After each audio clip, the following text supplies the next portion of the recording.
today for the Holocaust Memorial Day Trust's first ever online resources launch. And it's my pleasure and my privilege to be kicking this afternoon off. It's a real delight to see so many familiar faces, but also so many new faces on this call. We've got almost 500 people signed up, and hopefully they're trickling into the meeting slowly but surely. And for those of you that don't know me, my name's Rachel Century, and I'm Head of Outreach for the Holocaust Memorial Day Trust. I can see that people are still coming onto the call, so I'm just going to keep talking a little bit more of the introductory until the waiting room has emptied. Oh, it might be empty now. Oh, it's empty. So a few more coming in. I guess we need to give people a few minutes. We've got quite a lot to get through today, so it would be great if we can start promptly, but I don't want people to miss out on the first bit of the talk. What I would like to start by saying is that this is very new for us. Possibly it's new for lots of you as well. I've never been on a Zoom call with this many people. Please do bear with us if there's any technical difficulties or hitches. We're all learning, and hopefully it will go smoothly.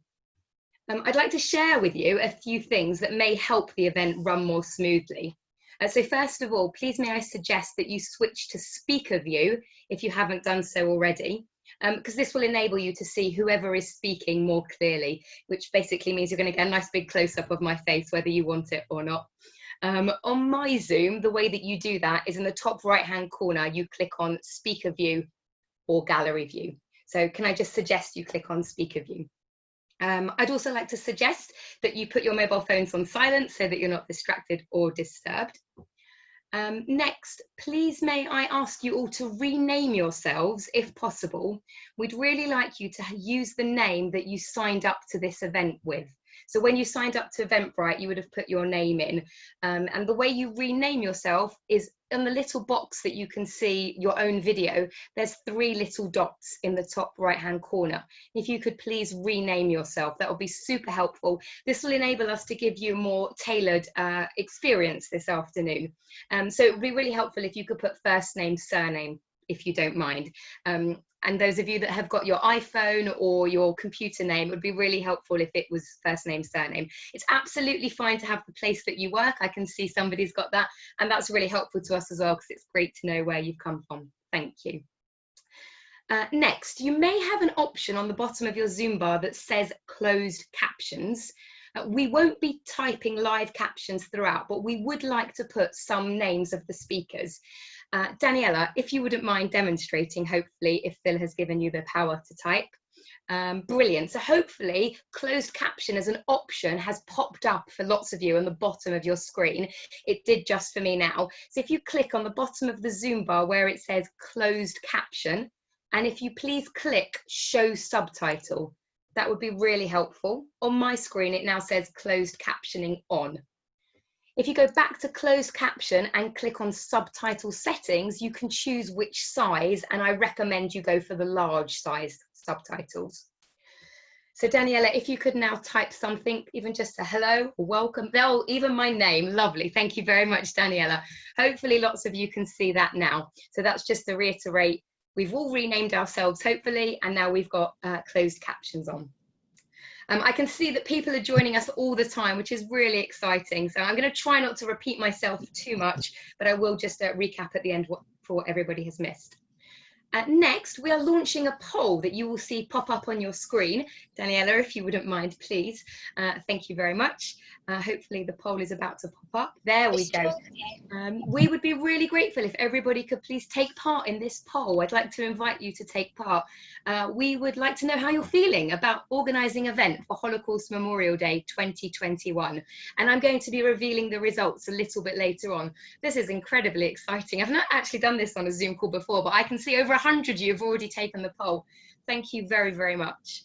Let's leave it up there for a few more seconds or minutes. Nearly everybody has done it, which is fantastic. You'll also all see that you're muted for the duration of the call. If you have any questions, comments or concerns, please do type them in the chat. Oh, and I can see somebody has told me there's captions not on the iPad. Thank you very much for letting me know. So as I said, we're not typing live captions throughout, it's just putting the name of the speakers. So hopefully you will also know who all the speakers are, so you won't be missing out too much. But so as I said, you are muted for the duration of the call. So if you have any further questions, comments, please do type them in the chat. While we're in this main room, if you could address your comments to the moderator, Abby, that would be really helpful. Thank you. I'm just going to talk you through. Sorry, what was that? Your headband, I had it in my hand. Oh, right. If you wouldn't mind muting yourselves, those of you that are not muted, that will be really helpful. Thank you everyone that's taken part in the poll. Fantastic that more than 200 people voted. That's brilliant. I'd just like to tell you now the running order for today. When I finish speaking, I'm going to hand over to Olivia Swardman, the Chief Executive of Holocaust Memorial Day Trust. After she has welcomed all of you, she is going to hand over to Joan Salter, MBE, survivor of the Holocaust. As some of you will know, we had scheduled to have Martin Stern speak today. Unfortunately, Martin is unable to join us today.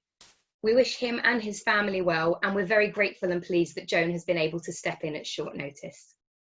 After hearing from Joan, you'll be back with me. I'm going to show all of you our website and some of our most popular resources. And then we're going to split up into breakout rooms, and we've assigned the breakout rooms based on the questions that you answered when you signed up for this event. And that's why it's also really important that you have the same name that you signed up for. And please do bear with us if it's a little slow. We're just not used to putting this many people into breakout rooms. Each of the breakout rooms is going to be led by a member of the HMDT team, and they're going to take you through some specific resources that are tailored to your audience type. And these are the new resources that we're launching today. If you have any questions in your breakout room, please do type your questions into the chat to the moderator in that room, and there will be a chance to answer questions in your breakout rooms.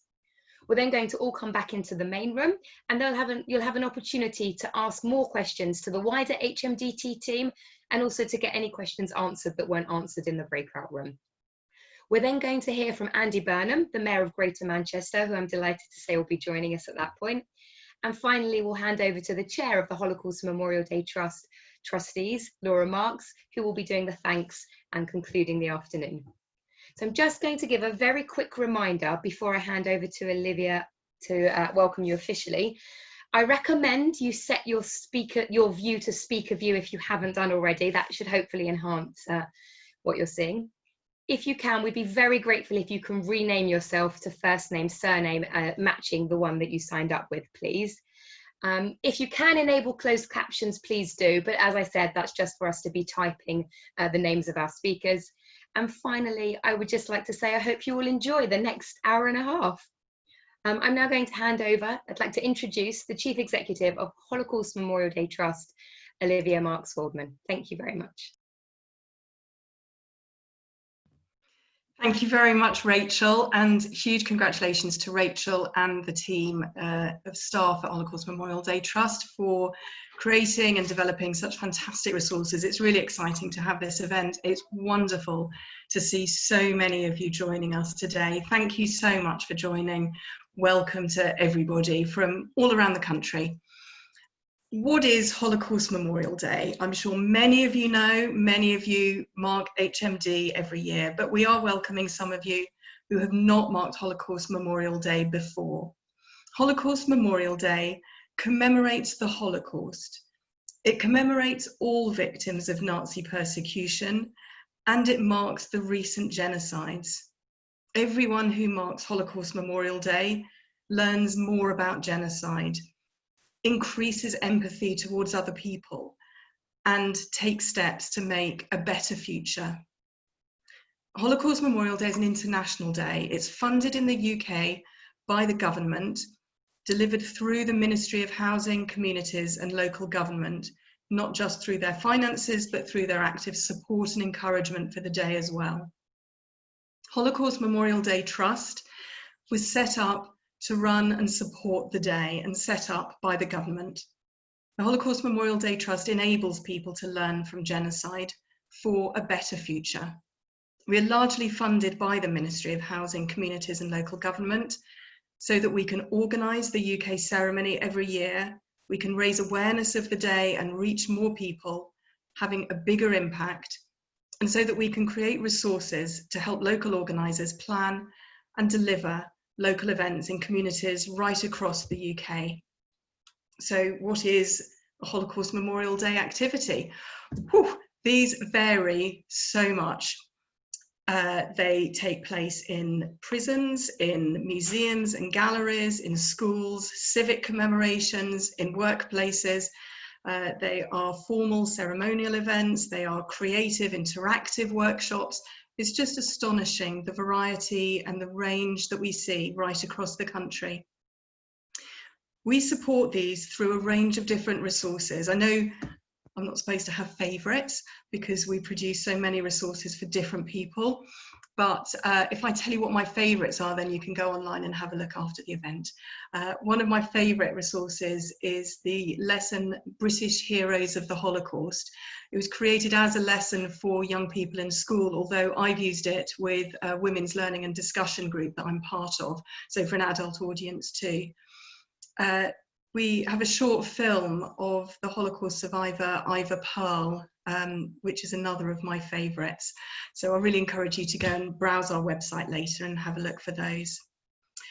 In Holocaust Memorial Day 2020, in January this year, there was an astonishing 17,000 different activities run by more than 4,500 organisations across the UK. The world is very different now, and we've adjusted many of our resources so that they can be used by people meeting online for Holocaust Memorial Day this year, as well as creating new resources that we'll show you in just a few moments. We're delighted to be able to showcase these resources with you so that you can mark Holocaust Memorial Day in January 2021, whether you are able to meet in person in small groups or whether you will be bringing people together, but online. So it now gives me great pleasure to hand over to a great friend of the Holocaust Memorial Day Trust and a friend of mine, Joan Salter, MBE. Joan, thank you so much, not only for joining us today, but for joining at short notice. We really appreciate it. Please tell us a little bit more about your personal experiences and about the theme for Holocaust Memorial Day 2021, Be the Light in the Darkness. Thank you, Jane. Thank you, Olivia, and thank you, Rachel, for organising this. My parents were Polish Jews who had lived in France for most of their adult lives. And when Poland was invaded, my father knew that the Nazis would soon start coming westward, but he thought Belgium would stay neutral. And they moved into Brussels at the end of 1939. And I was born on the 15th of February, 1940, and I was 3 months old when Belgium became occupied. And they immediately started targeting the foreign males for deportation. Ostensibly, they wanted them for labor, so it was males between a certain age. Right. Now, my mother was given permission by the police in Belgium for us to travel to Paris because several of her sisters lived in Paris, and actually because they were married to French professionals, had French citizenship.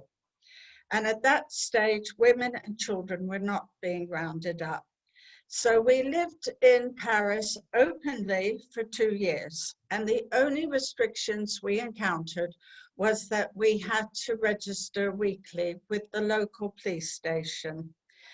And I've jumped now to July 1942. We turned up at the police station as always, and as always, there were the same 2 policemen on duty. One was a very kindly policeman, and the other one was very nasty and virulently anti-Semitic. And the nice guy had a huge queue, and the nasty guy only had 1 or 2 people in front of him, and it was a very hot day. So my mother joined the very short queue, and I was 2.5, so she was carrying me. My older sister was very resentful and started making a fuss, wanting me to be put down, Mummy to pick her up. And I started crying, my sister started screaming, and the policeman went mad, screamed at my mother, told her to wait outside. So she did until everyone had registered. She then entered the virtually empty room, went up to the nice policeman. He pretended he couldn't find our name on the list and said to the other guy, can you just go into the office and find the other list? The minute the guy left the room, the policeman turned to my mother and said, look, you are due to be rounded up. If you have anywhere to hide, go. Well, we had contacts with people in the underground, and we were smuggled out of Paris down into the unoccupied zone, Vichy, and we were there for a few months. And then in November 1942, Vichy was occupied, and the deportations for all the Jews started again. And my mother escaped over the mountains into Spain. We were captured at the border, and my mother and I were put in prison. But everyone in Spain was very kind to us, including the policemen, and we were well looked after. However, it was expected that Spain would fall, and the Quakers, who were the relief organization, said to my mother, the Americans had sent a convoy to save the children, only children. They wouldn't take anyone over 15. So my mother gave us up to save us. And I was so little, I don't remember even saying goodbye to my mother. Now, the July 1942 roundup in Paris has been reached notoriety, is known as the Valder Eve Roundup. And they took the mothers and children. Now, the mothers were on the main foreign, mainly Polish Jews, but the children were actually born in France. And ironically, it was the Germans that did not want to deport the children. They were very worried about a backlash from local people if they saw children being rounded up. And it also blew the myth that children, that only people were being deported for labor. It was actually the Vichy leadership, President Laval, who wanted rid of the children. And the head of the Vichy police, René Bousquet, organized the roundup. And it was the policeman, the French policeman, who rounded up the women and children. Now, over a long weekend in July, 8,160 Jews, including 4,115 children, were held in a velodrome, the Valder Eve, while arguments raged about deporting the children. And in short, the children were separated from their mothers, and the children were sent to the Camp Drancy, which is outside of Paris, separately. Little children, even a few months old, were taken, and the conditions there were terrible. And some died of starvation and disease, but the majority were sent to their deaths alone to the death camps in the East. And between 1942 and 1944, 11,500 unaccompanied children, few months old up to 16, were deported to the death camps in the East. Only a few hundred are known to have survived. There is no question If the policeman had not warned us, I would not have survived this roundup. Now, this year's theme is Be the Light in the Darkness. The anonymous policeman who warned us saved my life. There was no question, as a 2.5-year-old, I would not have survived Drancy. His was a heroic light during a very dark time. I do not know if he was punished for warning us, but it has been recorded that 50 French policemen were shot and 300 more arrested and demoted for helping Jews during that roundup to escape.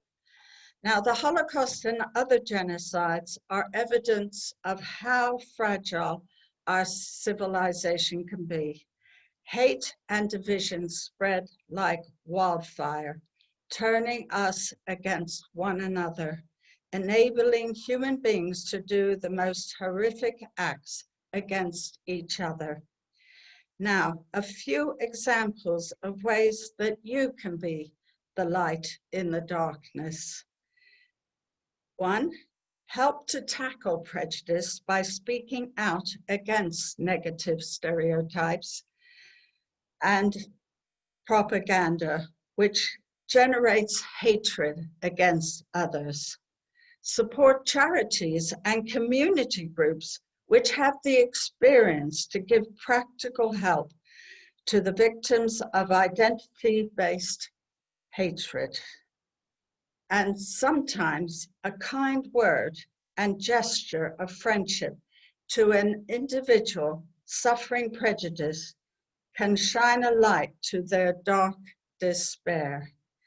But most important of all, keep your humanity and empathy for the victims, while others give into the darkness of hatred. So I hope that I will have inspired you. There are so many ways that you can get involved. And I turn back to our moderators. Thank you very much. Thank you so much, Joan, for sharing that with us, for speaking to us all, especially because you stepped in at last moment. We're really grateful. I found it quite moving to hear from you, especially to hear about the policeman who saved your life, because that just really epitomizes the theme for Holocaust Memorial Day 2021, be the light in the darkness. And seemingly it was a very small act that he did, but obviously it had an incredibly big difference. Your words were really moving and powerful. And that's why lots of people like to include survivor testimony in their HMD event, and many people like to make it the focus of the event. But we know that with more than 17,000 activities taking place across the UK for Holocaust Memorial Day, it's simply not possible for all of them to feature a survivor speaker in person. And this year, because of COVID, it may be even harder. So I'm going to share some of our resources with you now, and these will include ways that you can ensure that your HMD event features survivor testimony and survivor voices, even if a survivor can't be with you in person. Before I move on to share with you our website, I just want to say, I know that lots of people have joined since I gave my introductory remarks at the beginning. So if anyone that has joined would be able to please rename themselves, first name, surname, that would be incredibly helpful to our moderators that will be putting us into breakout rooms shortly.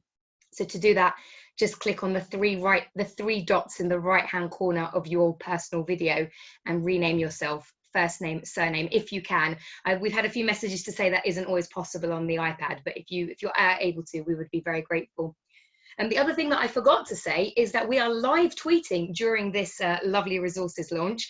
And I saw a lovely tweet with my face on, so maybe not so lovely. But if you would like to join us in live tweeting, please do. The hashtag is HMD Together. And that's the name of the new resources that we'll be sharing with you shortly. So please do feel free to hashtag HMD Together, tag us in as an organisation. We'd love to hear from you.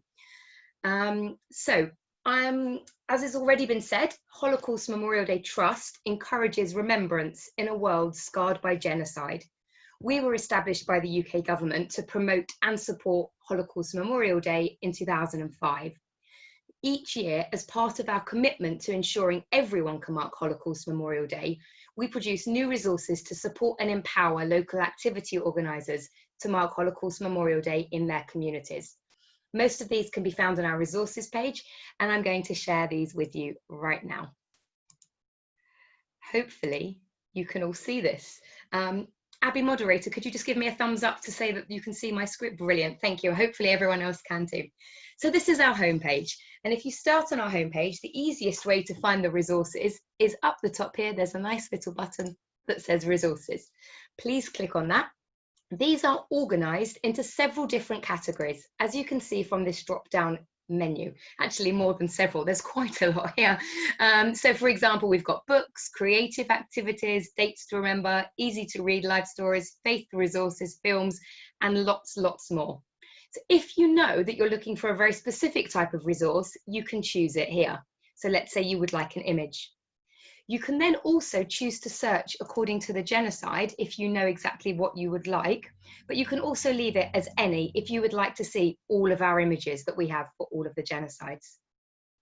If you have something very specific in mind and you don't necessarily know what type of resource it is, you can search in the search bar, which is at the top just here, and you can type in, oh, excuse me, my computer's a bit far, there we go, type in dance, for example, if you were looking for a dance tutorial, and straight away comes up our traditional Rwandan dance tutorial, which is a great resource if you're looking for something a little bit different. So to come back to our resources now, my colleagues will shortly be guiding you through our latest resources, the ones called HMD Together, and they'll be sharing with you the ones that are most relevant to you and your work in the breakout rooms. So I'm not going to talk about those, but I would like to just share with you briefly a few sections which we think all activity organisers will find useful. There are so many different types of activities that take place each year for Holocaust Memorial Day. We have a wide range of resources to support them all. I'd like to start with our films section. We've got lots of different types of films. So for example, we've got films about Holocaust Memorial Day itself. Oh gosh, we've got so many films that we've put up that the one I want to show you has moved to page 2. It was on page 1 this morning. But here you can see the other type of film I wanted to show you, impact films. Impact of Holocaust Memorial Day in different areas, which is quite powerful if you want to show your community. This is the one I just wanted to start with, an introduction to Holocaust Memorial Day, featuring our Chief Executive, Olivia Swardman, and that's something that you can share with your audience to help them learn a little bit more about the day.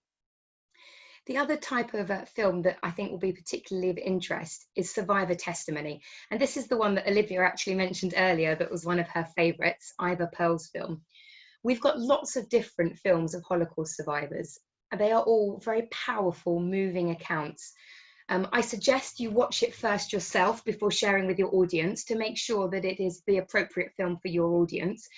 And by using a film such as this one featuring Ivor, it's one way to ensure that you're able to highlight survivors' experiences as part of your HMD event. It's worth mentioning at this stage that all of our resources are free. Free to read, free to watch, free to share.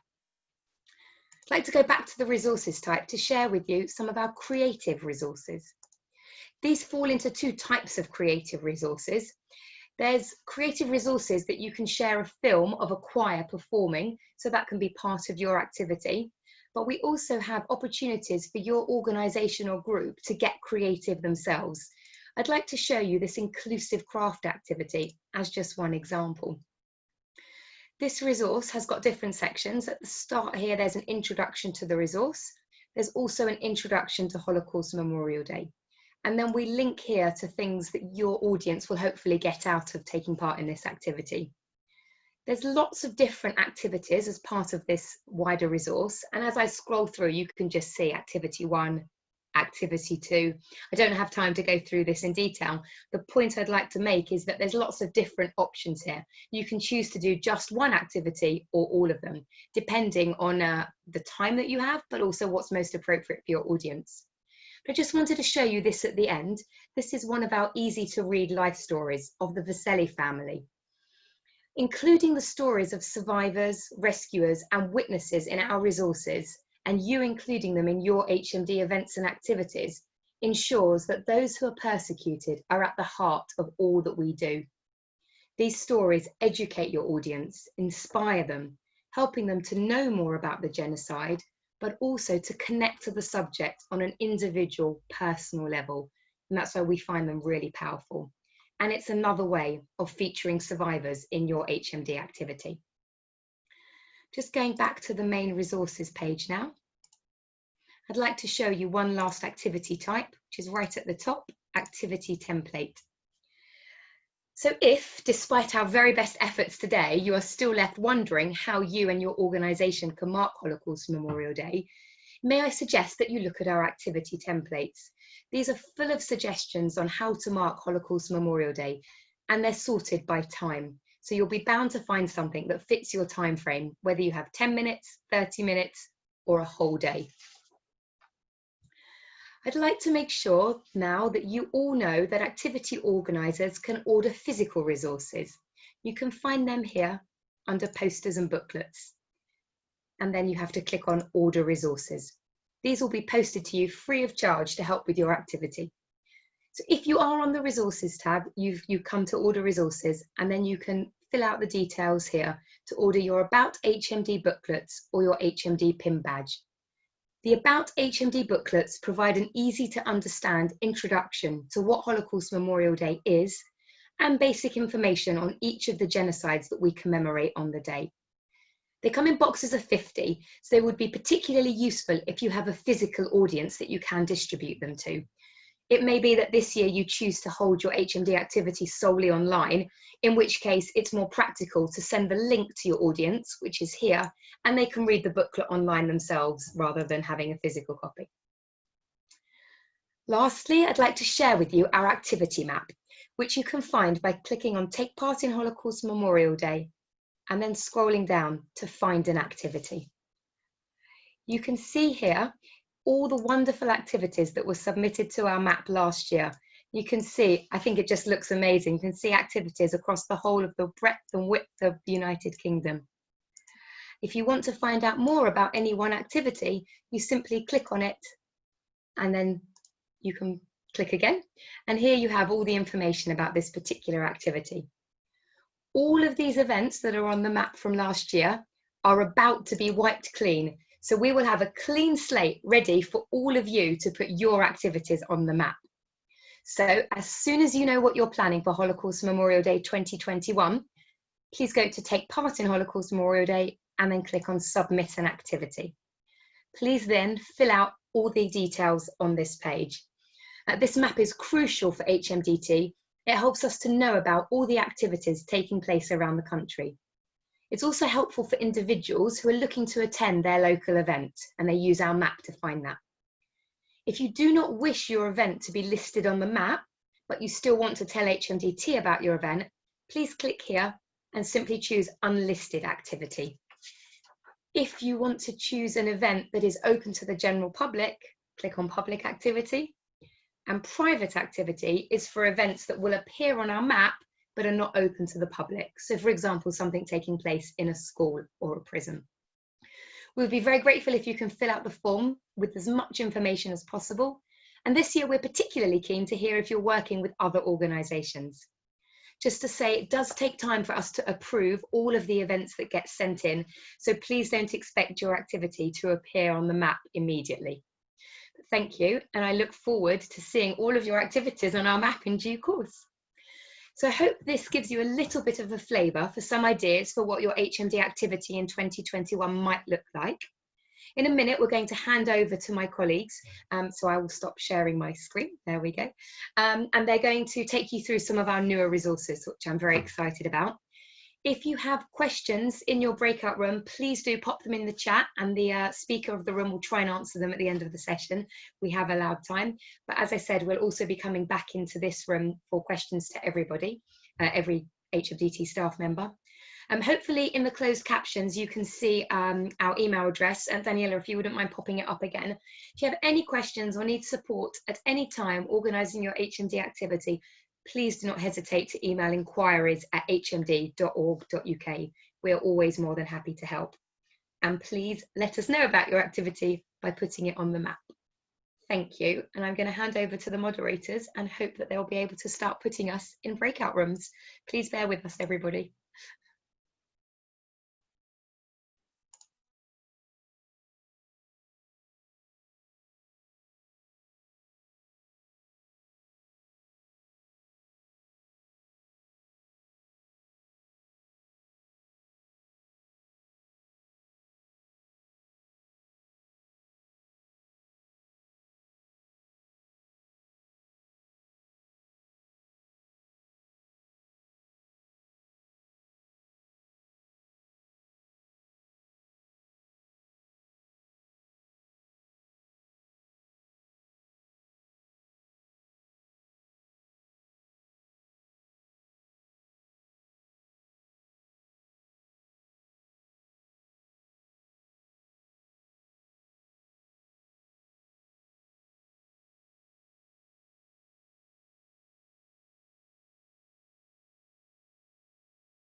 Can everybody see me and hear me on this call?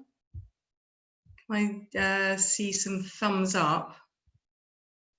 Excellent, thank you. I'm Olivia, Mark Swardman. I'm the Chief Exec of the Holocaust Memorial Day Trust. For those of you who weren't paying attention earlier, I won't test you. I'm going to give it a minute, and while they're still sorting people out into the room, and then I'm going to talk through some of the new resources that Rachel was referring to.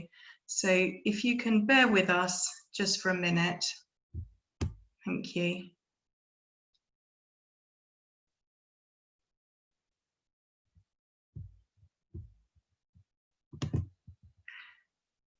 Okay, let's make a start in this one.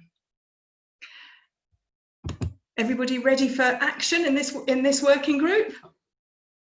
You're all on mute, so I can't hear the roar of enthusiasm, but do I get any thumbs up ready to go?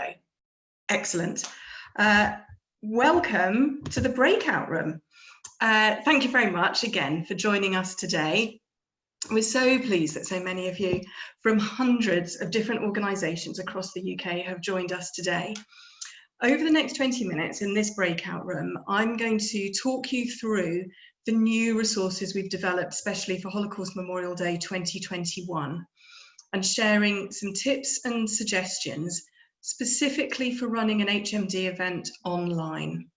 There will be an opportunity for questions at the end, both in this breakout group and in the wider group when we all come back together again. Please do use the chat function to add questions as we go along. I've got one of my colleagues, Laura, helping me within this breakout room, so she can be gathering some of the questions and working out if there are more than one on the same theme or topic. So do just add the questions in as we go along, and then we'll go through them at the end.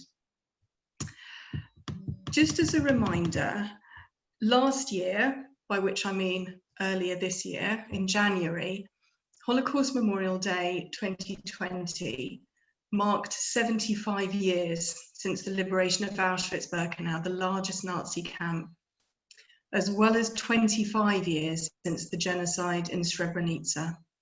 These are huge and very significant milestones, and in recognition of that, more people than ever got involved in marking Holocaust Memorial Day in local communities.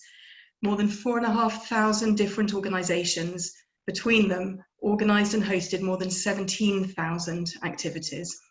including civic ceremonies, film screenings, workshops, prayer sessions, and so much more.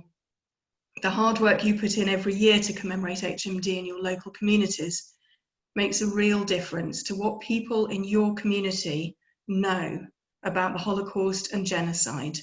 It makes a difference to their empathy towards other people, and it makes a difference to what they actually do to make a better world. For those of you who haven't organised an HMD event before, or are new to your role, and perhaps your organisation has marked it before but you haven't, I just want to share a quote from an organisation called the Crafty Ladies. Isn't that a great name? It's a craft group based in Skipton. And it's about the impact of taking part in HMD in their local community. Doing the project has helped me to have quiet moments of reflection, which has made my beliefs in human equality all the stronger. It's so important to remember what happened in the past so that we learn and try to stop such cruelty ever happening again. We all have a part to play, no matter how small. This is our group's way of remembering those who died and suffered, and we hope that our work shines a light for the future. Holocaust Memorial Day has a tremendous impact in local communities. But we know that the world is a very different place today than it was in January this year. Communities are facing unprecedented challenges. As we heard just now in the main room, the theme for Holocaust Memorial Day 2021 is Be the Light in the Darkness. This theme has assumed additional relevance and poignancy since the outbreak of the pandemic, because we've seen so many people stepping up to help the more vulnerable in their communities, thereby acting as the light in the darkness. We've seen community, faith, and other groups come up with creative ways to reach isolated and vulnerable people virtually and still come together while staying apart. The new resources that we've created will enable you to mark Holocaust Memorial Day virtually or in person or both, depending on what your community needs and is able to do. Who knows what the world is going to be like by the end of January next year. It's our hope that these resources make marking HMD as accessible as possible. So let's start exploring the resources. Now, please bear with me while I start sharing my screen. Rachel made it look so professional. Now, it's not where I expected it to be, so can you just bear with me?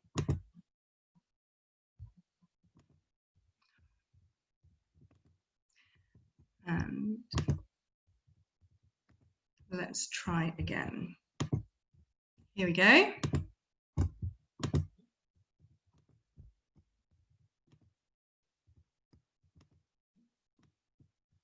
Now, can everybody see that home page? Can I have some thumbs up? Thank you. Now, those of you who were paying close attention before will know that if you click here on the resources, you'll reach the resources that Rachel described before, which are our library of resources that are there all the time. If you click here on Take Part in Holocaust Memorial Day and go down to HMD Together, you'll find the new resources that we've developed specifically to help people commemorate now. So,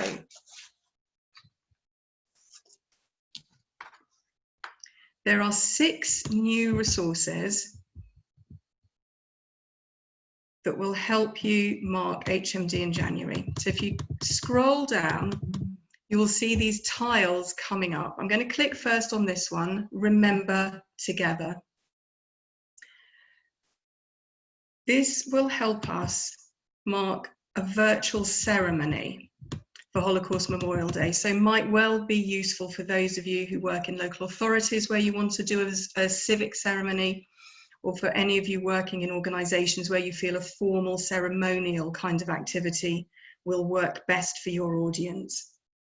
This resource comes in 3 parts, so you can see down here.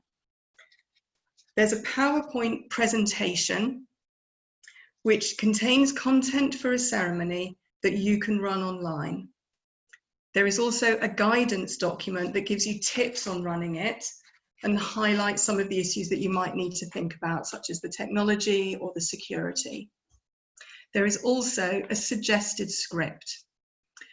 I really encourage you to personalize these resources. You could think about asking a faith leader or the chief executive or the chair of your organization to provide an introduction. You could ask a local school choir or a local musician to record a performance that you could include. There are lots of ways that you can take these basic templates and scripts and tweak them to be very appropriate for your own audience. Now I'm going to move on to show you some of the other ones. Right, and that's where my machine stops scrolling. You're being very patient and bearing with me. Maybe that's because you're all on mute and can't do anything else. So I'm going to go back to those central tiles and show you the Cook Together one, because this is a really great interactive event online. Who'd have thought it? So Cooking Together, as I'm sure many of you know, is a really engaging way of learning about other cultures. And particularly for Holocaust Memorial Day, we've created a resource that has recipes from the cultures who have been affected by genocide. These resources here, as you can see, there are several different resources that have guidance for you and the recipe cards. And the Challah activity and the Ibirai Namashaza activity are short films that show you step by step how to make challah or how to make a Rwandan dish. I've made the Rwandan vegetable dish, it's absolutely delicious. So is my challah. We've got lots of other recipes as well, but these two have got the film resource as well to help you. The Rwandan dish, Ibirai Namashaza, is a quicker recipe to make than the challah, so think carefully about how long you have with your group. They work very well as an internal activity if you want to do an HMD activity within your own organisation and your own team. So you might want to think about that, or it could be an activity that you recommend for other community groups who you work with. So this is called Cook Together. And there's another resource. If you keep scrolling down, you'll see the tiles here, and I'm going to go to Create Together. So the resource here will help you and your group do an activity that is more interactive and will enable your group to create their own Memorial Flames display resource. Some of you might remember taking part in the 75 Memorial Flames activity that we ran for Holocaust Memorial Day 2020. This resource is inspired by that, but obviously is not specific to the 75th anniversary. Creating a memorial flame goes to the heart of remembrance on Holocaust Memorial Day. With this artwork activity, people in a group each make a handprint from a material or the colours of your choosing, and then all the handprints can be combined into a collage, being a very powerful symbol of everyone coming together for HMD. It works very well for a large organisation, but is also accessible and age-friendly for all different ages. If I keep on going down, then if my computer lets me scroll, we'll come down to Inspire Together, which is using poetry to inspire people, but in a creative and reflective way. You can probably gather my computer's not very good at scrolling today, but you get the idea. So you could either show a short filmed reading of a poem by celebrities such as Nina Sasanya, or you can use the resource either to encourage your audience to create their own poem. We'd recommend that would be in response to something that they have learned on Holocaust Memorial Day, or they could read a poem aloud together. The HMD staff team have made their own poetry reading video. So we took a poem, we each filmed ourselves reading a different line. It was very simple to edit into one film. it can be very powerful to play something like that within a ceremony and see so many different people all coming together. They're all remote, but they've come together to create the poem. So I encourage you to browse the website and find that, and maybe that will inspire you as well. And over here we have Watch Together, which is some film club resources we've put together, which are in different parts. There are films that we recommend and guidance on different titles. We've also provided suggested discussion points for those of you who will be leading a group. So you could watch the film either separately or together, and then come together online to have a guided discussion that will bring out some of those themes and encourage reflection. Similarly, with the Read Together, there are book recommendations, also with suggested titles and discussion points. So I will stop sharing my screen now. There, that should bring us all back together. That's a very brief overview of the resources that we've created. As you saw, those 6 tiles: read together, watch together, inspire together, and so on. They are on the website and complement the other resources that Rachel talked about earlier. The Holocaust Memorial Day team is always on hand, whether it's at the end of the phone or by email. Do contact us. Rachel and the outreach team are there to support and to guide you as you develop and plan your Holocaust Memorial Day activities. If you're stuck for ideas, they're very good for brainstorming with. And please do get in touch with us all for any time. Let us know what you're doing. I'm just going to emphasize that point. I know Rachel talked about it and showed you the map. HMD is a national event. We're all part of the national conversation of marking the day, but that's more powerful when we know all the different activities that are going on. So please do use that short form on the website to let us know what activity you're planning and help that event map really build up. So that's the end of me talking through all of those, and we should have some time now for questions. So I'm going to hand over to Laura, who can tell us what questions have been coming up.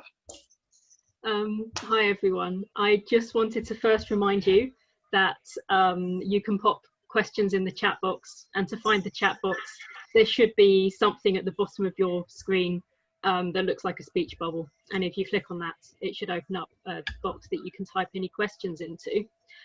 So while we're waiting for those to come in, I think we're actually going to be rejoined by the rest of the call quite shortly, but perhaps Olivia, you could say a little bit about what an audience might be able to do if what an organizer could do if their audience don't have access to laptops or computers or aren't particularly tech savvy. If you could give us some advice on that, would be helpful.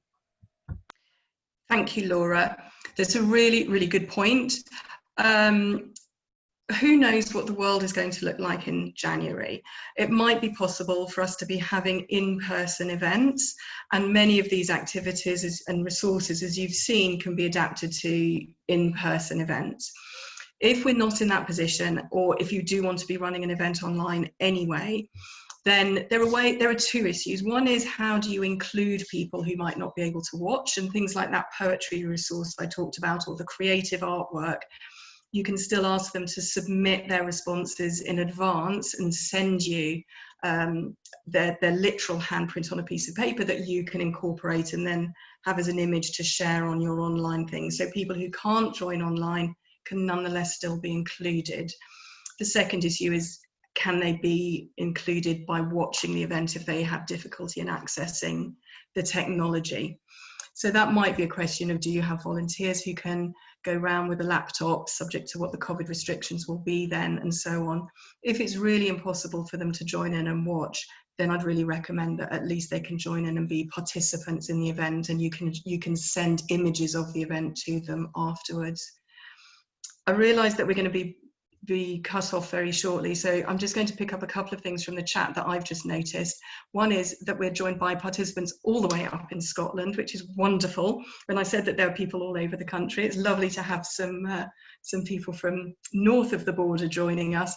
And I also noticed a comment about a challah challenge, whether my challah is as good as theirs. So Agnita, thank you for that challenge.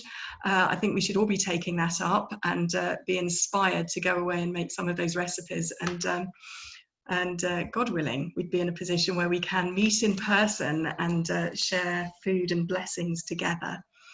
Laura, am I right in thinking that we're about to be joined by everybody else? We are. I'm just going to say that Welsh Muslims have posted a comment which says, if this new online world offers us the opportunity for greater involvement across communities and across the UK, are there organisations who would be interested in participating in joint reading together or watch together events that could be hosted?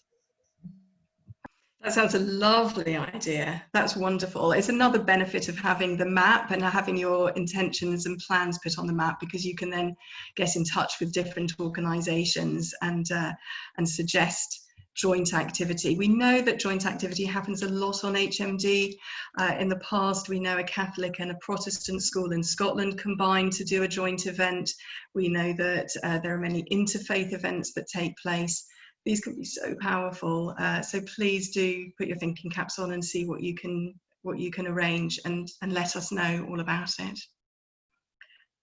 I've just seen another question come in just to me, Laura, about social distancing and restrictions on numbers below 30. The online guidance in some of those HMD Together resources include guidance on COVID restrictions and making sure events can be done socially distanced. So do have a look at the guidance that's there and start thinking through the impact that that will have on your local events. And I think that guidance will be very helpful. I think that was from Olivia, Tim. if I may stop you, if that's okay, Yes. Olivia, thank you so much. I think all the rooms have now come back together. We now have about 15 minutes for further questions. If you do have questions, please do pop them in the chat now, and our moderator Abby will hopefully let me know if there are questions. You can direct your question at a specific member of the HMDT team. So if you have a question about schools, local authorities, young people, or it can be a general question. While you're thinking about your questions and while you're typing them, please type them in the chat. Genevieve, our education officer, I do have a question for you that I ran out of time to answer. Helen wanted to know about targeting, which age group would you target in schools if you were doing an HMD activity in schools? So Genevieve, if you wouldn't mind answering that, whilst hopefully the rest of you start popping some questions in the chat. So I'm going to hand over to Genevieve. If you're doing an HMD event in a school, what age group would you target? Thank you, Genevieve. That's a great question, and thank you very much. So our general recommendation is that children from Key Stage 2 and up, so that's ages 8+, it's appropriate to target for an HMD activity. So this will vary slightly depending on the school setting that you're in. If you're in a secondary school, for example, you really can involve all of your students. If you are in a primary school, for example, as I said, that we do recommend ages 8+, since the content of HMD just can sometimes be something that younger students are not quite ready for yet. So that would be my recommendation. Thank you very much, Genevieve. Do we have any questions? Yes, we've had a question from Jane Ware about if the recording of this meeting is going to be sent to people and how that's going to work and what sort of follow-up information there might be. So I wondered if you could answer that for everyone, because I'm sure that there are people also wondering that. Yes, I also just had a private message about that, so that's a very sensible idea to answer it.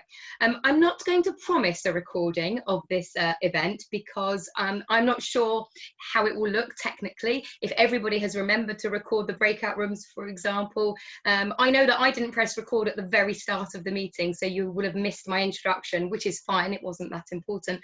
But I don't want to promise it until we've looked through it and seen how it goes and if it's smooth. If it is a good enough recording, you will all be sent a copy to view it afterwards. What you will all get is an email through Eventbrite, which will summarise, share links to the resources that we've shared. It will include some other resources that we think might be powerful and give you some other tips and hints for that. So hopefully you will get everything that you need in a follow-up email. As I mentioned to my breakout room, and hopefully the other speakers did in theirs, you can contact the staff team at any time. And Daniela, if you wouldn't mind maybe popping up along the bottom the inquiry's email address one more time. This is available, you can email us anytime throughout the year. We are here to help you and put on your activity, help you support, put on your activity. You've also just reminded me that, Daniela, I hope you can hear me, if you could launch the poll again, we would love to ask you the same question that we started the event with, to see how you're feeling about marking HMD. There you go. So you all very kindly took part in this poll at the beginning of the resources launch. So I was wondering if I could trouble you to take part again. And even if you missed it at the beginning, still please do answer now. It'd be lovely to see how confident you are now. Thank you. But please keep the questions coming in. We do have 15 more minutes, I believe, if anybody has any questions. Yeah, I've got a couple more for you. So while the poll is running, it's looking very good. Lots of fairly and very confident people, which is great to see. We've got a question from Tim Locke, who wants to know if he's stuck, or if you're stuck running an event, even with the resources and templates, is there somebody on hand from HMD who can give technical help with creating and running online events and online resources? Yet again, I've just been private messaged the same question. So obviously we've got great minds thinking alike on the one Zoom call. So hopefully, I think that was from Fran, Fran, who asked me in the chat. So hopefully I'll be answering both of you. Absolutely, we are going to do our best to help everybody, which we do every year. All I will say is that this is a little bit new to us, like it is to most of you. You know, we've never done this sort of Zoom call before, but you know what? Think it's going okay. Hopefully you'll agree with me, and therefore we can of course share with you our tips and recommendations. The different resources do have advice. So for example, the ceremony that you all looked at has got advice in there on which platforms to use and which settings to use. Like you can see, we muted all of you, for example, to do those sorts of things. So where we can, we will absolutely give you advice, and where we can't, we will recommend that you look at the Zoom website, for example, or the Microsoft Teams website. So I hope that answers both of your questions. We've got a couple more that have come in as well. So next from Jonathan K. Jonathan has asked, you normally produce a new film each year. Will there be one for 2021? What will it be about, and when will it be available? I'm afraid I don't know the answer to that question, so I'm going to hand over to Olivia to answer that. Thank you very much. Thanks, Rachel, and thank you for the question. You'll have seen, you will see when you browse, lots of these resources have different filmed content within them. And some of the resources that Rachel highlighted right at the beginning on the film section have lots of new or very recent films there. So we're not producing one central film in the way that we did a couple of years ago and before that. What we've moved to over the last couple of years are more very short films that also can be shared on social media. So the short film about Holocaust Memorial Day itself, and then short films very specifically about Holocaust Memorial Day and the Holocaust, about disabled people and persecution under the Nazis, about the Rwandan genocide and the Bosnian genocide, and about Roma people and their experiences. All of these are very short films. So I really strongly recommend you have a look at them and think about whether you could include them in your event or whether you could share them with your audience separately. So whilst there isn't one central film, there is a lot of filmed content that can be used for different purposes. So we've found that a more effective way of creating digital content. Back to you, Rachel. Thank you very much, Olivia. And I'm going to ask Abby if there's any more questions for us. Yes, we've got one kind of very practical question, which is about sharing email addresses of the HMDT staff who are responsible for each breakout room, specifically Claudia, who is responsible for local government, and if there'll be access to your contact details from the organisation, and one about one from, and that was from Lauren Morris. And then Michael Moore has asked, will you produce or recommend anything about the Uyghurs and the situation at the moment, and do you consider it appropriate to do so? I'll take the first question first, and then Olivia, I'll hand over to you for the second question. Daniela, would you kindly put Claudia's email address on the closed captions for those people that can see it? So if anybody joined late, you should have an option for closed caption, and hopefully you can see Claudia's email address at the bottom. If not, on your Zoom bar, there should be an option that says closed caption, and you need to show subtitle. I suggest you also click on subtitle settings and make them large. I'll just read it out as well. It's claudia.hyde, H-Y-D-E, claudia.hyde@hmd.org.uk. It's worth saying that if you want to speak to any of the staff team, you can email inquiries at, Daniela, would you mind, I'm so sorry, putting the inquiries email address up, thank you. You can email inquiries at, for the attention of whichever member of staff, and our operations team, Laura, Lucas and Rebecca, will very kindly forward it on to the correct staff member. We're more than happy to email you direct, but it's much easier if you all have the same email address, and then we will reply from our work email addresses. I hope that makes sense. Olivia, I'm going to hand over to you if you don't mind. Thank you. Thank you. No, I'm really pleased this issue has come up, because it's so distressing to see what's happening to Uyghur Muslims, and so resonant for Holocaust Memorial Day. I have to say that Holocaust Memorial Day has to mark the Holocaust. It has to recognise what happened to all victims of Nazi persecution, and it should mark the genocides that have happened subsequently. That is what the heart of Holocaust Memorial Day is about. But Holocaust Memorial Day is a very dynamic day. We look back to the past, we reflect on it, and we learn from it so that we can all collectively make a better future. And we can't make a better future if we're looking around us and seeing horrific things happening in the present. So it is, of course, appropriate to reference what is happening to Uyghur Muslims on Holocaust Memorial Day, but it should not overtake what should be at the heart of Holocaust Memorial Day, which is the Holocaust and commemorating Nazi persecution and subsequent genocides. We do have some material on our website. We have a blog from Rahima Mahmoud, who herself is a Uyghur Muslim. She very kindly wrote a blog for us a couple of months ago. You can see it on our website, so if you would like to use that and share that, then please do. So if you've got any more questions about that, then please do contact me. But I hope that clarifies where the resonances are and the appropriateness for Holocaust Memorial Day 2021. Rachel, are there any other questions that have come in? We do have one more that's come in since you were talking. It's from Alan Mann. Will you be offering any safeguarding tips so we can avoid unscrupulous individuals attending online events? He's also added, sorry, that sounds a bit depressing, but there have been incidents of online events being targeted. Yes, absolutely. If you look at any of our resources that talk about using an online platform, we've put in a link to the Community Security Trust's website where they have advice on how to tackle that. We as an organisation are not experts in how to do that, and everything that we have done, we've learned from CST, the Community Security Trust's advice. And there's lots of precautions that you can take as an organiser that we have taken, and so hopefully you can copy a similar format to us. So for example, asking people to register and then asking them to sign in with the same name that they signed up. You can also see, as a host, you have the power to remove people if necessary. Hopefully it won't come to that, and things like that. So if you look at the CST's guidance and it's not sufficient, or you have more specific questions, I suggest you get in touch with them in the first instance, but also you're welcome to talk to us to ask us about what we've done.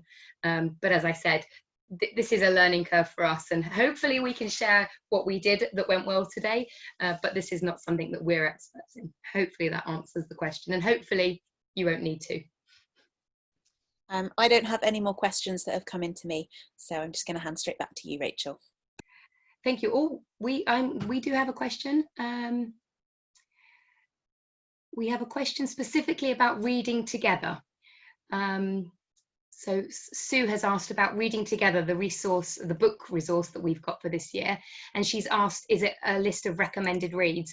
What I will say is it's not only recommended reads, it's also guided reading. So we've got in that resource some questions that you might like to ask your group, some discussion points, and some of the books are definitely available in e-format, and there's different options. And we know that you may not be able to go to the library because of COVID, but there are lots of different ways that you can get the books, and we hope that you'll find the resource very helpful.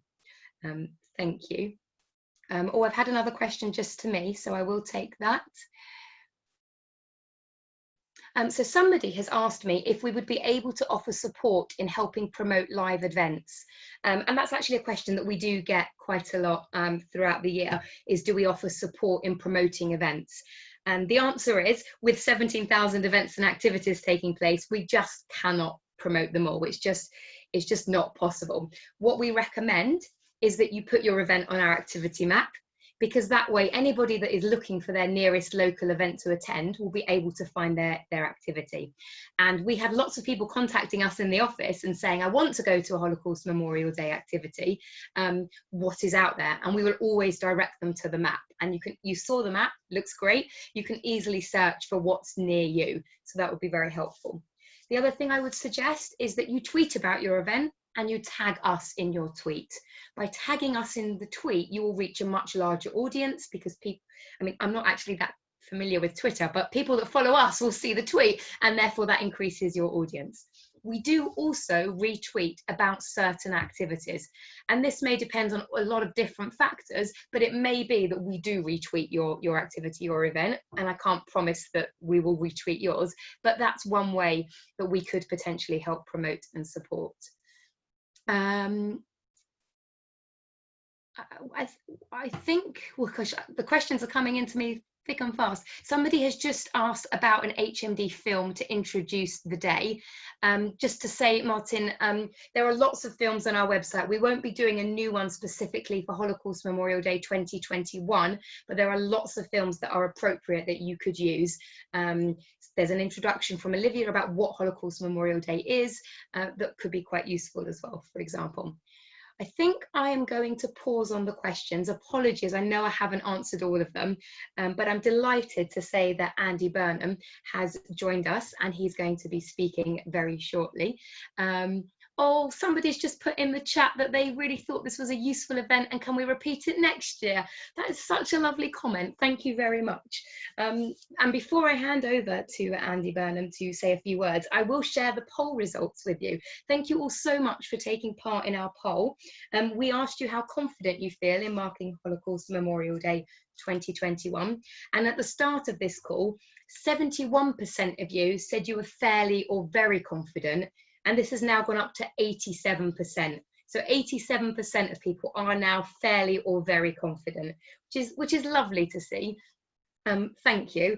The 13% that are still not confident, please don't worry. It's September. We've got until January. We will help you. We will support you. We want you to be very confident as well.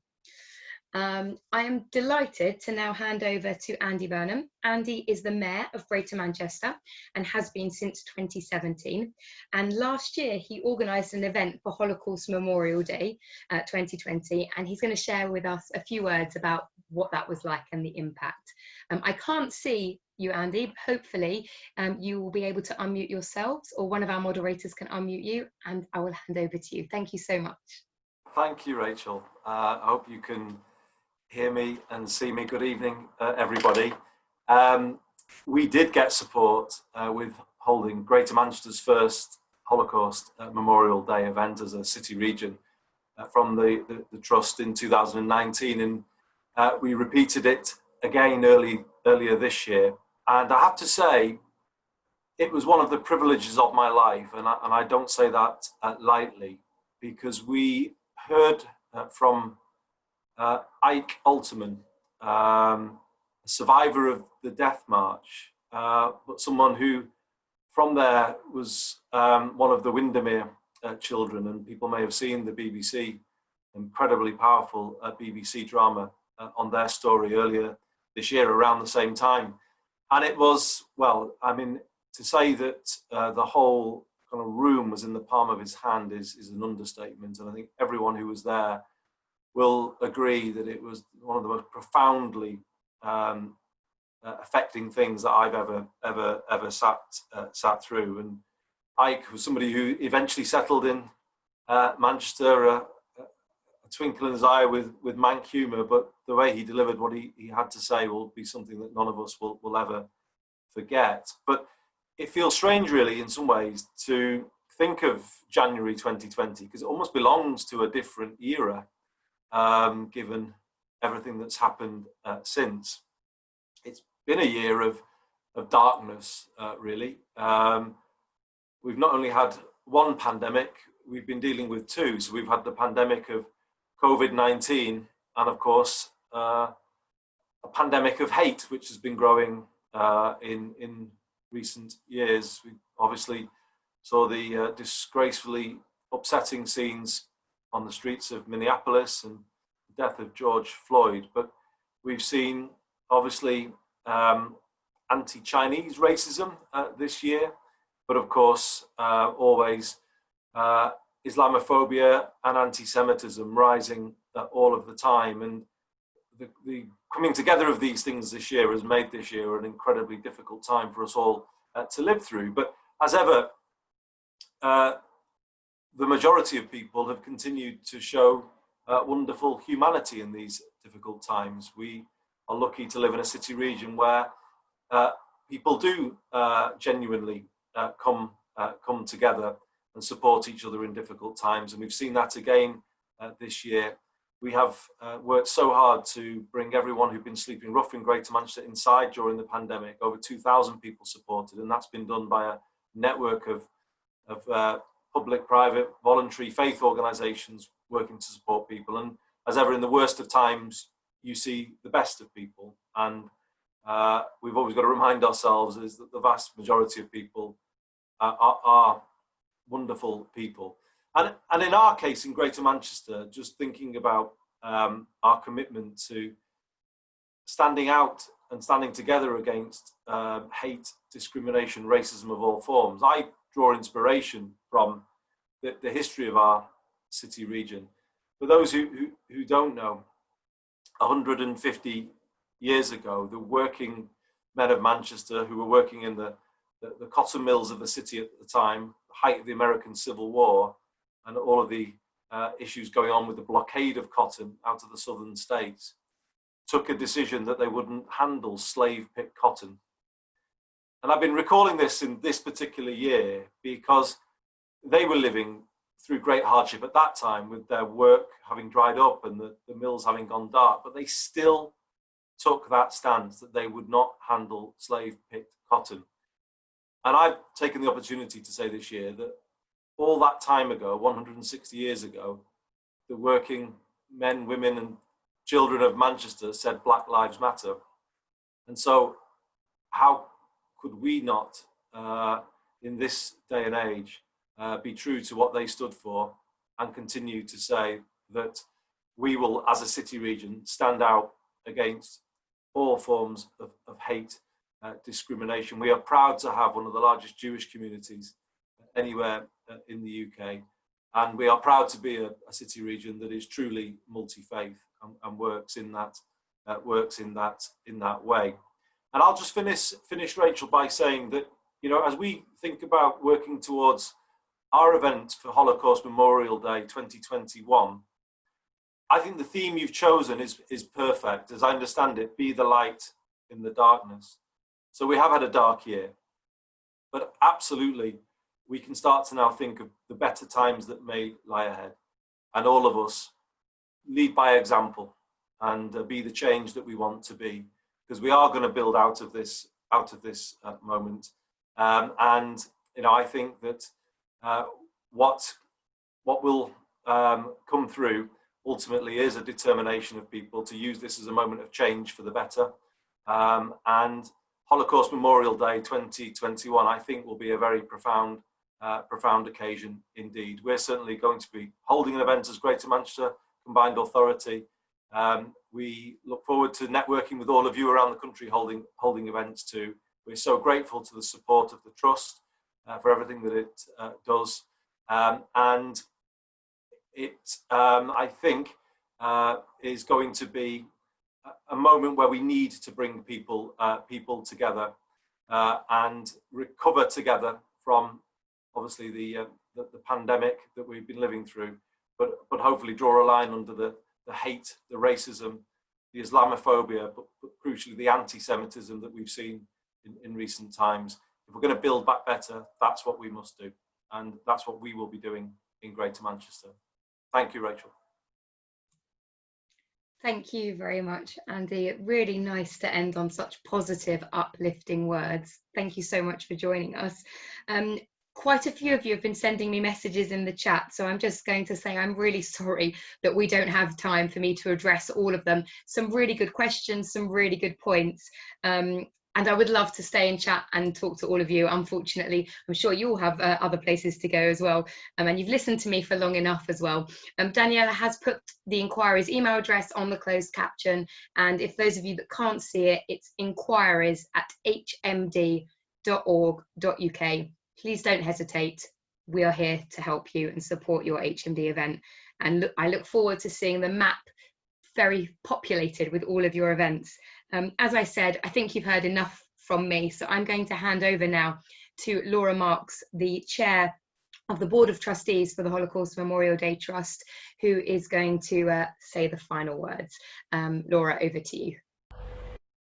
Thank you, Rachel. And thank you so much, everybody. I mean, as Olivia said right at the beginning, people who come to Holocaust Memorial Day events go away knowing more and feeling more. And just coming to an event like this one today, I hope that many of you, clearly a lot of you have gone away feeling more confident, which is wonderful. Every time I come, I know a bit more. And there's so much to learn and so much to impart. And I can't thank you all enough for coming along today, giving up your time, and for running Holocaust Memorial Day events all over the country. It's just phenomenal, the amount of people, the amount of time and effort that goes into this. So thank you. I want to quickly thank a few people who really made today happen. In particular, I want to start off with Joan Salter, MBE, who spoke today so movingly. I've heard Joan speak a few times about her past, and it never ceases to amaze me and move me that such evil can happen. But today, as ever, she also talked to us about the kind policeman who saved her. And as we've heard many times today, and as Andy also talked about, the kindness, those small acts of kindness that happen in terrible times, the small beam of light in the darkness, even if it flickers very minimally, those are the things that we can hang on to. And thank you so much, Joan, for reminding us about that in your story. I want to thank Andy Burnham, Mayor of Greater Manchester. Very moving to hear just how much your Holocaust Memorial Day affected you. I think when you hear a survivor speak, it can be really profound and really shake you to your core. So thank you for sharing how much that moved you and how much it's committed you to carrying on.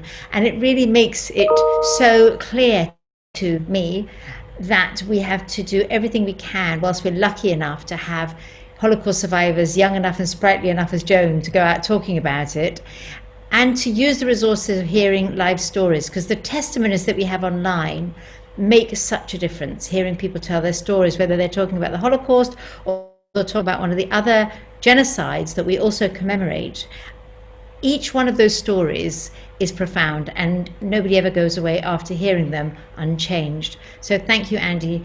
Thank you for bringing people together. Thank you for taking the time to be with us today.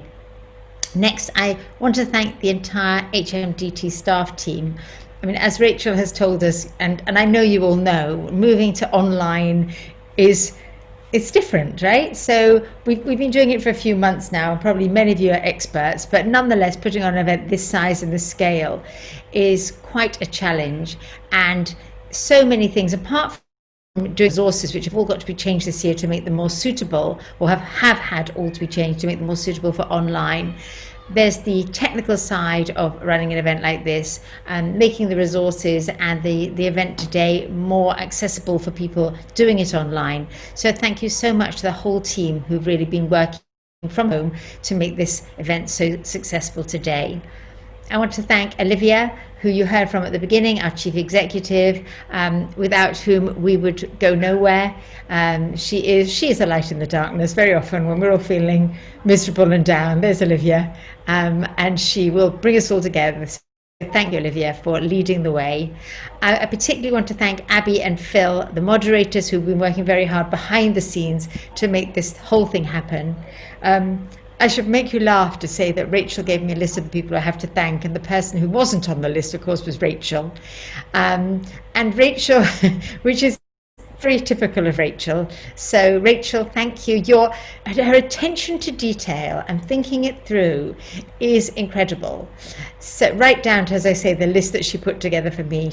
If there's one person we've really got to thank and give a little clap to, I would say it's Rachel. So thank you, Rachel. It's really been a very different sort of launch, but the opportunity to have hundreds of people involved, which normally we couldn't have done.